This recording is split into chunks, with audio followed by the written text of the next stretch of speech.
नाज़िम घोड़ाबारी जे बर शहर में वंजवटी जो टूर्नामेंट करायो वियो, जंहिंमें 10 टीमुनि हिस्सो वरितो आहे। उन हवाले सां ॾिसूं ग़ुलाम हैदर खट्टी जी हीअ रिपोर्ट। जी नाज़रीन, असां हिन वक़्तु घोड़ाबारी जे मरकज़ी शहर वर में बाराड़ी में मौजूद आहियूं। सिंध जूं त ॿियूं खोड़ सारियूं गेमूं आहिनि, पर वंजवटी जी ॻाल्हि कजे त उहा बि घटि न आहे। सो पुराणे दौर में बाराड़ी लिहाज़ सां तमामु भला भला मुक़ाबला थींदा हुआ।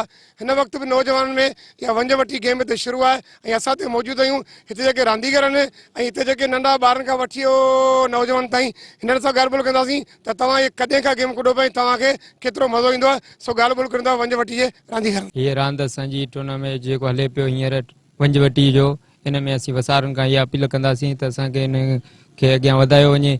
असीं हिन खां नशे पते खां हर शइ खां ॿार आहियूं, उन में असांखे मुख़्तला न कनि ऐं असांजी महिनतूं हिन में असांजूं काफ़ी सारियूं।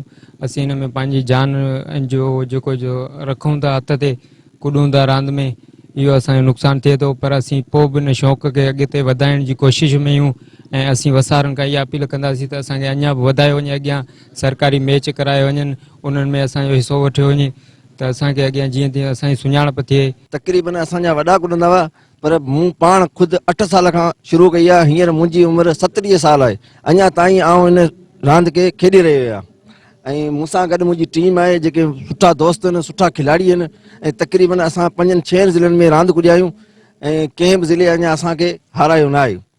उन करे असीं चऊं था, सिंध जी अपील था कयूं दोस्तनि खे त असांखे अञा बि अॻियां वधायो वञे। ऐं हींअर असांजी माशाल्लाह उमिरि आहे असांजी 70 रांदीगरनि जी टीम आहे असांजी, माशाल्लाह फर्स्ट क्लास टीम आहे। असीं काफ़ी ज़िलनि सां कुॾी चुका आहियूं हिन वक़्त ताईं, पोइ कंहिं बि असांखे शिकस्त न आहे ॾिनी।